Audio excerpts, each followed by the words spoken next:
Jordan, and welcome back to my series of film reviews. Last time we covered 2026's Moana, and now we're here to take a look at one of the most infamously awful DC films, and one of the ugliest eyesores in the history of cinema, Green Lantern. A movie not only mocked by Deadpool, but Dr. Robotnik as well. Oh, a nanofist. I haven't seen that since I hate-watched Green Lantern in 2011.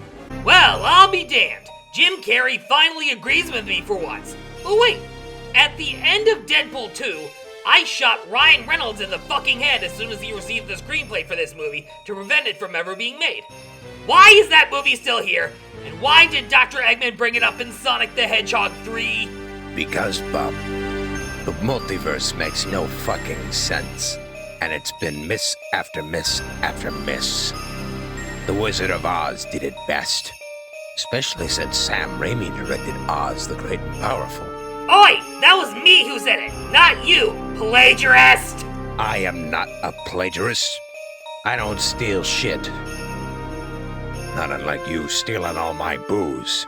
Well, the Wolf Boy is about to review Green Lantern. How else is he supposed to get through talking about the shittiest movie in existence since Fan Fuck Up 4? God damn it, you red-clad some bitch. So, Wolfie, what's it gonna be? You talking to me? No! You're Wolfie with a V! David over here is Wolfie with an F! Just give me something strong. What'll it be? Tequila Mockingbird? Sunrise on the Weeping? Beer? Wine? Rum Punch? What's Sunrise on the Weeping?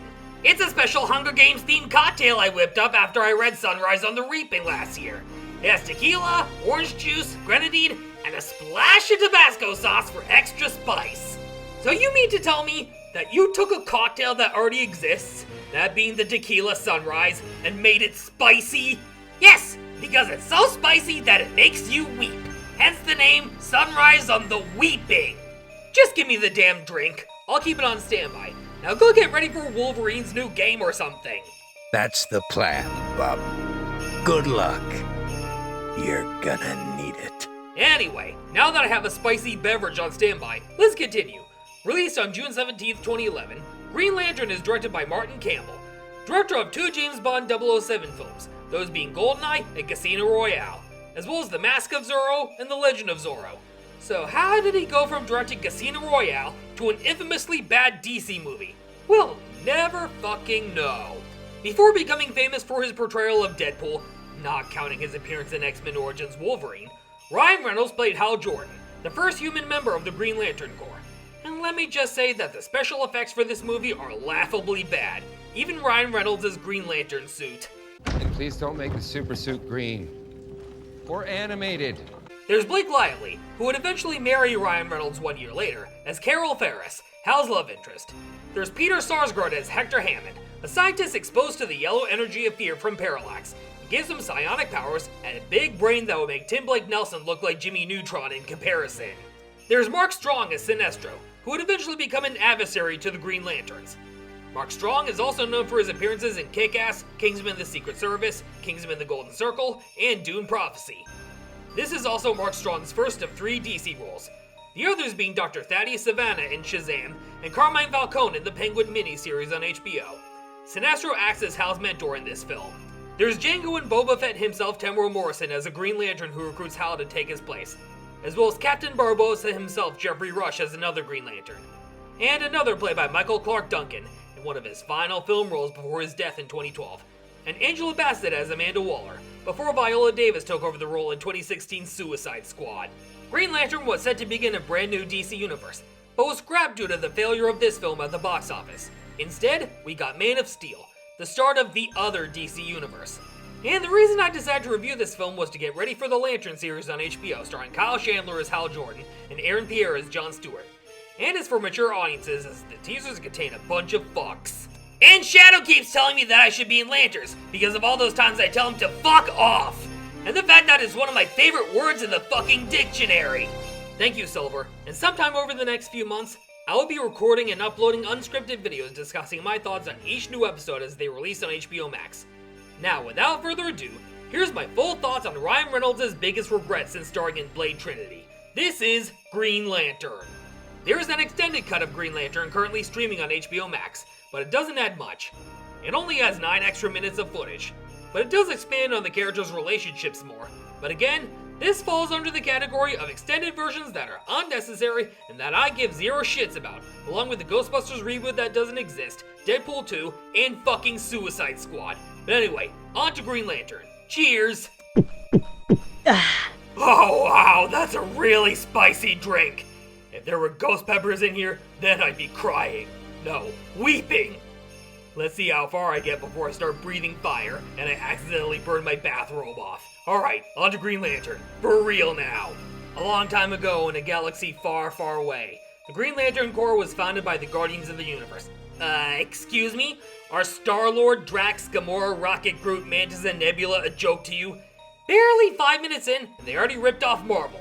Well, technically, the Guardians of the Universe were around way before the Guardians of the Galaxy, or the Guardians of the Globe from Invincible. The Guardians of the Universe used the green essence of willpower to create the Green Lantern Corps. There's also the yellow essence of fear, which is what Parallax feeds off of. Parallax is voiced by the same sumbitch who voices Mr. Krabs in SpongeBob, and he's the main antagonist of the movie. The universe was divided into 3,600 different sectors, each having one Green Lantern. So apparently, Jon Stewart doesn't exist in this movie, and I'm afraid to know who would have been cast as him. So in order to become a Green Lantern, you have to be selected by the Green Lantern's power ring and be without fear. Just like how in the original DCX Sonic comic series, I was selected by the ring to be an honorary member of the Green Lantern Corps. That's right. Oh joy! The Wolf Boy are reviewing the movie that I hate watched in 2011. Good luck! You're gonna need it! Whatever you say, Eggman. Now, where was I? In an opening narration from Captain Barbossa, we hear about how a Green Lantern named Abin Sur, played by Django and Boba Fett himself, Tamora Morrison, sealed Parallax away after defeating him on the lost sector on the planet Riot. And then a group of bumbling idiots comes across Parallax, who escapes from his prison. And so, the universe is fucked because the yellow color of fear is spreading. So, does that mean Hal Jordan and Jon Stewart have to avoid all things yellow like the school bus or mustard on a hot dog? You can tell by the way people top their hot dogs what kind of people they really are. Those that put onions and relish on them are adventurous. Ketchup only, you're stuck in the 3rd grade. Mayonnaise only, you like a little spice in your life. Chili, you're a blue hedgehog who can break the sound barrier.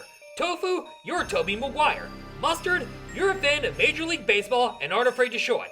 And if you put chocolate sauce, caramel, and peanut butter on your hot dog, then you're the one who greenlit Green Lantern and should be ashamed of your life choices!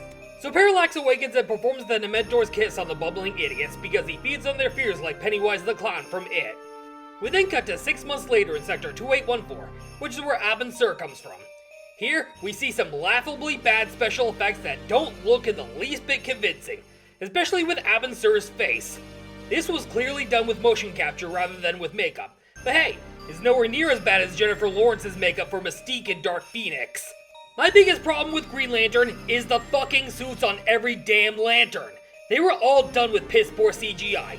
Hence Deadpool saying not to make the super suit green, or animated.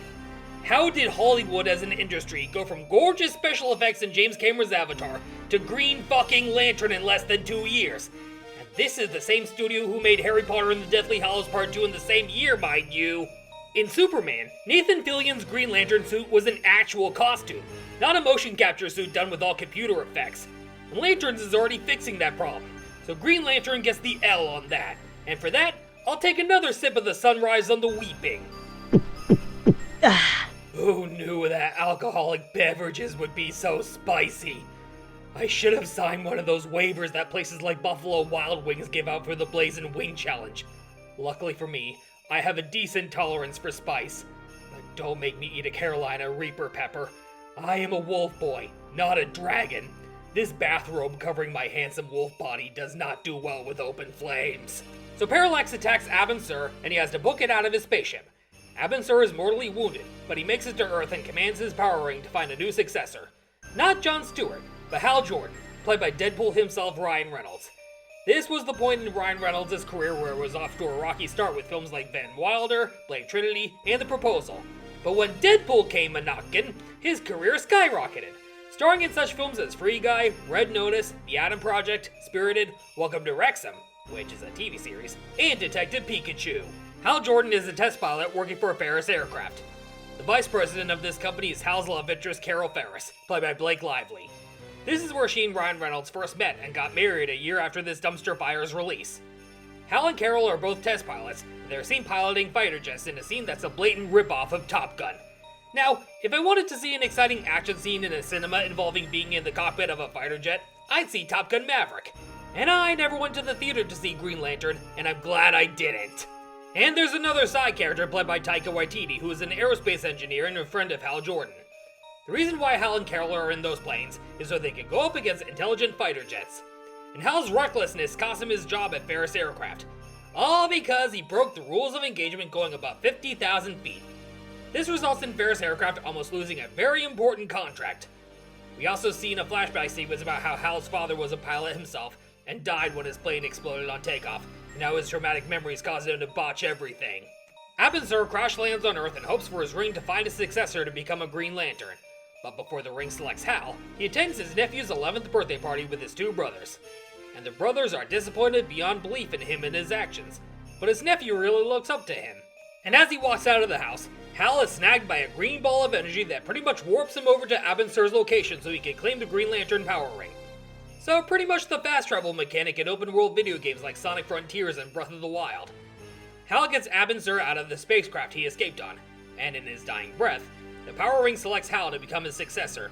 All he has to do is put on the ring, place it up to the physical lantern, and speak the oath. In brightest day, in blackest night, no evil shall escape my sight. Let those who worship evil's might beware my power, Green Lantern's light. Taika Waititi. I'm just gonna call him that since I don't know his character name and I'm too drunk to give a shit. Finds Hal in Abin Sur's spaceship and they drive away from the crash site. And on the planet Oa, which is the homeworld of the Green Lanterns, Sinestro, played by Mark Strong, goes up to the Guardians of the Universe to tell them about Abin Sur's death and that Parallax is back with the yellow power of fear. We're then introduced to a side antagonist, Hector Hammond, played by Peter Sarsgaard.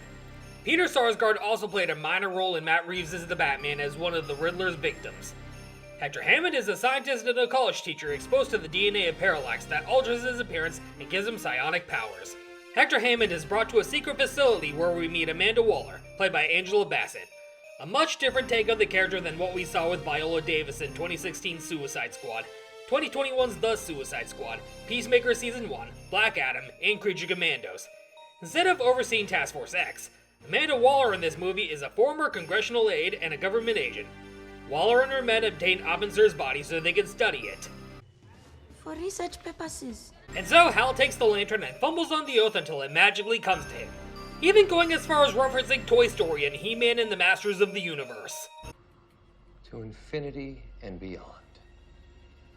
By the power of Grayskull. What the hell? On my honor, I will do my best to do my duty to God and my country and to obey the Scout Law, to help other people at all times, to keep myself physically strong, mentally awake, and morally straight. But mentally awake is gonna be tricky with all this liquor in me, and the Scout Law no longer applies to me because it's movies like Green Lantern that no longer make me trustworthy, loyal, helpful, friendly, courteous, kind, obedient, cheerful, thrifty, brave, clean, or reverent.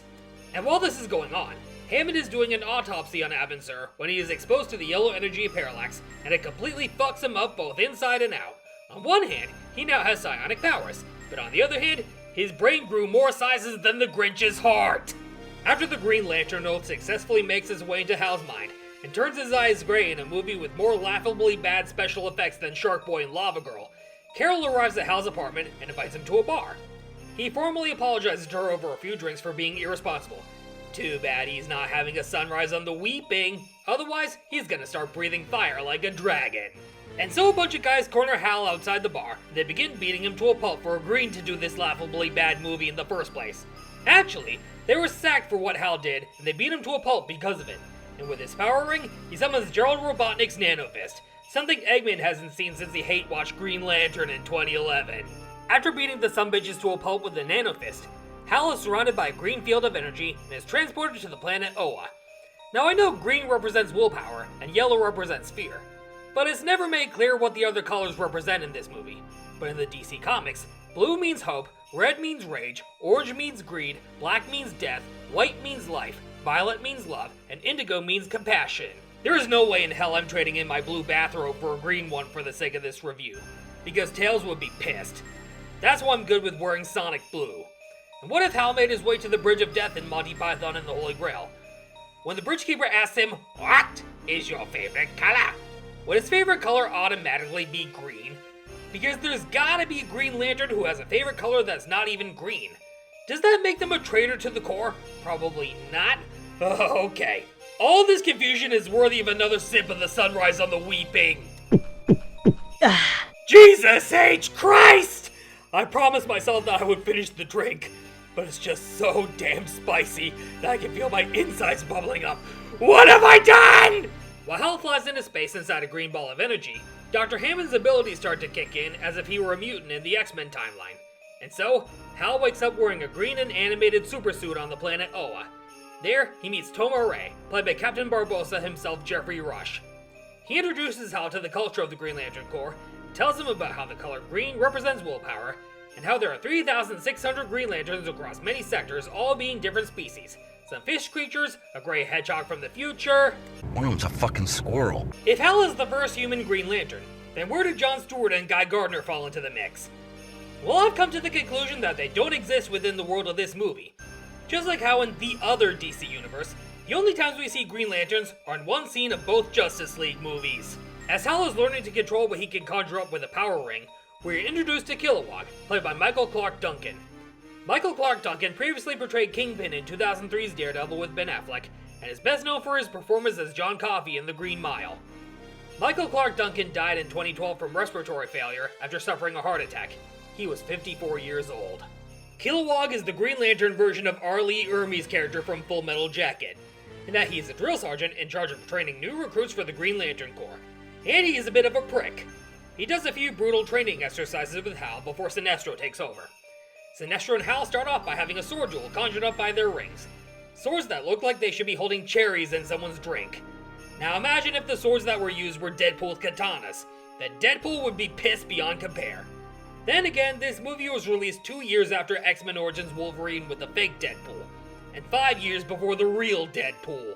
And during this training sequence, they conjure up a bunch of random weapons and objects like Captain America's shield for some fucking reason, and the minigun from Terminator 2 Judgment Day. I'm pretty sure the fight sequences and lanterns will be more convincing than this, because this looks like a Mortal Kombat game released on the PS2. And this movie was released 12 years before The Flush! The fucking Flush! Sinestro can sense that Hal is full of fear and deems him unworthy of being a Green Lantern. Because Green Lanterns do not show a single sign of fear, and fear is what Parallax feeds off of. Plus, Hal is unable to control the power of the ring due to his lack of will, and so Hal quits and returns to Earth, while keeping the ring in case he needs to find Kyle Chandler to become the next Hal Jordan in a much better live-action Green Lantern project. Dr. Hammond is a science teacher at a college, and he can hear the thoughts of some of his students. So he has the powers of Jean Grey, the appearance of Tim Blake Nelson in Captain America Brave New World, and the acting range of Kristen Stewart in the Twilight movies. Dr. Hammond's father is Senator Robert Hammond, played by Tim Robbins. Tim Robbins is best known for his role as Andy Dufresne in The Shawshank Redemption. It was his father who brought him to meet with Waller to study Abin-Sur's body and expose him to Parallax's DNA. This causes Dr. Hammond to resent his father and have him killed at a party later on. A bunch of Green Lanterns launch an attack on Parallax along the edge of the Milky Way galaxy, only for him to perform the Dementor's kiss on some of the lanterns. Sinestro reports this to the Guardians of the Universe and warns them that he will come for Oa next. You know, just the mere mention of the Milky Way galaxy has me in the mood for a Milky Way bar. Probably to counteract the lethal spice of the sunrise on the weeping. But I'll probably save it for after if I don't end up vomiting. Can't make any promises. It turns out that Parallax was a former Guardian who was seduced by the yellow essence of fear, and became the very thing he swore to destroy. So now they're ripping off Star Wars? What the hell? And this also teases Sinestro wielding a yellow ring of fear, becoming an adversary to the Green Lanterns in a post-credit scene that goes absolutely nowhere, given how badly this movie flopped.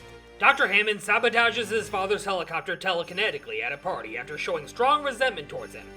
And Hal just so happened to be there to save the day in his green and animated supersuit, and summon a hot rod and a racetrack based on a Hot Wheels toy set. As Hal flies away, Dr. Hammond goes absolutely insane as he turns into the leader from Captain America Brave New World, and this alerts Parallax to his location. Taika Waititi has several questions when he visits Hal's apartment asking about his Green Lantern abilities and how he saved countless lives.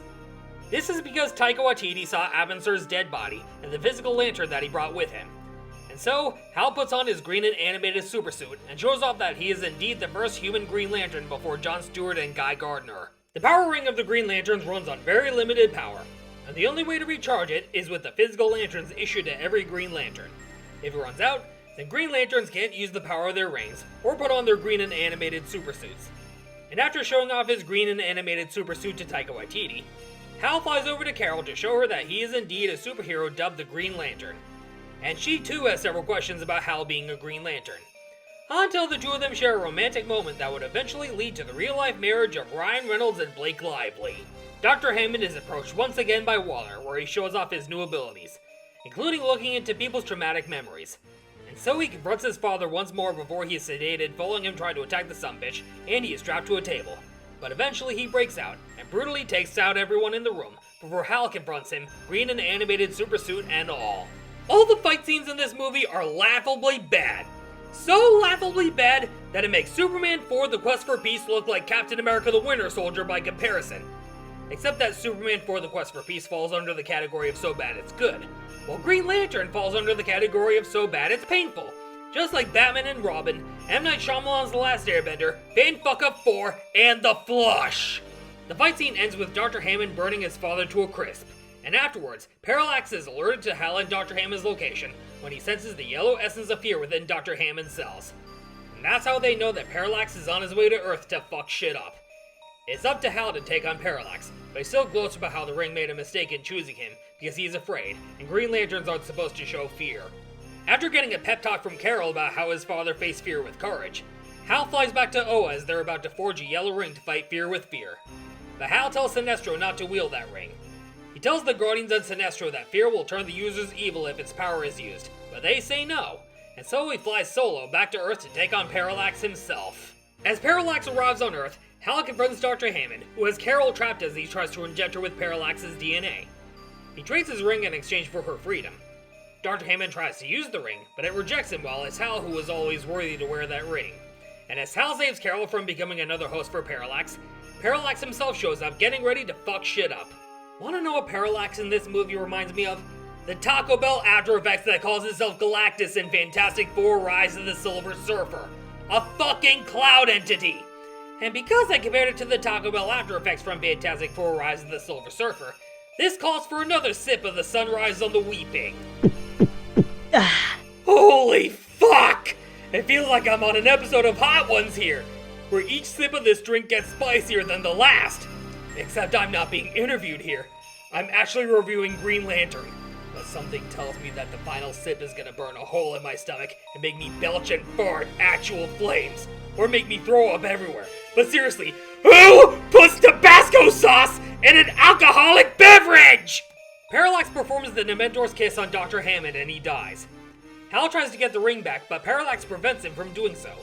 And as Parallax is about to give Hal the Dementor's kiss, Carol activates an automated fighter jet and it fires missiles at Parallax. This allows Hal to take the ring back and fly to the city to save the day. Parallax chases after a bunch of innocent civilians and performs the Dementor's kiss on them. And then Hal comes to the rescue, conjuring up a bunch of weapons to fight off Parallax. I feel James Gunn's Superman did a much better job at showing off what the Green Lantern can do in combat. Especially Guy Gardner summoning a bunch of middle fingers to beat the shit out of some sumbitches. Ryan Reynolds did not do that. That's why this movie gets the big L. As Parallax senses his fear, Hal recites the Green Lantern's oath to show that will is stronger than fear. In brightest day, in blackest night, no evil shall escape my sight. Let those who worship evil's might beware my power. Green Lantern's light. Hal lures Parallax away from Earth and he chases after Hal in an asteroid field in a scene that was clearly stolen from The Empire Strikes Back.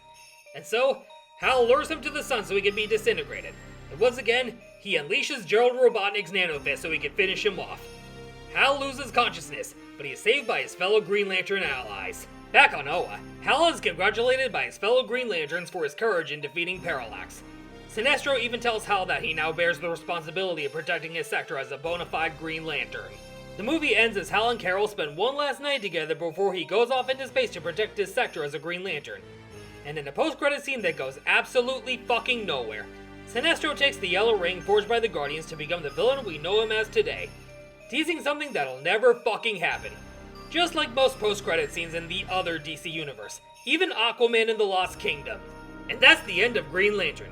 Now let's see what happens to me once I finish The Sunrise on the Weeping. Oh god! I'm burning on the inside! What's happening to me? What the fuck? Remind me never to order spicy cocktails ever again. Oh great. Vomiting and diarrhea. One moment, everyone.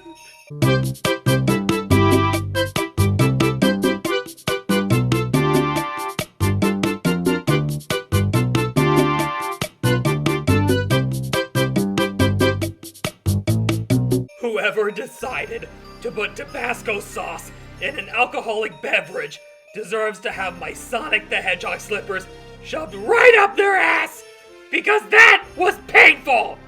I don't know what was more painful, drinking The Sunrise on the Weeping or sitting through Green Lantern again. Either way, I do not want to go through that again. I'm giving Green Lantern a 2 out of 10. The special effects in this movie are some of the worst, and I can see why Deadpool and Dr. Eggman hate this movie. And I don't even blame Ryan Reynolds for this movie turning out the way it did. Ryan Reynolds' career was off to a bit of a rough start before Deadpool in 2016. This movie was supposed to start a brand new DC universe, but it was because of this movie's commercial and critical failure that scrapped it.